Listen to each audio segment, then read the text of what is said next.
అమెరికాలో వరదలు బీభత్సం సృష్టిస్తున్నాయి.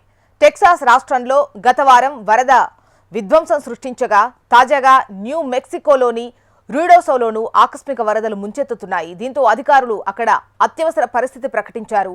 వరద నీటి ప్రవాహానికి 2 చిన్నారులు సహా 3 ప్రాణాలు కోల్పోయారు. వరదల్లో అనేక మంది ప్రజలు చిక్కుకుపోయారని మేయర్ లిన్ క్రాఫ్టోడ్ ప్రకటించారు. రూడోసో నది 20 అడుగుల కంటే ఎక్కువ ఎత్తులో ప్రవహిస్తోందన్నారు. ఈ క్రమంలో ప్రజలు సురక్షిత ప్రాంతాలకు తరలిపోవాలని సూచించారు.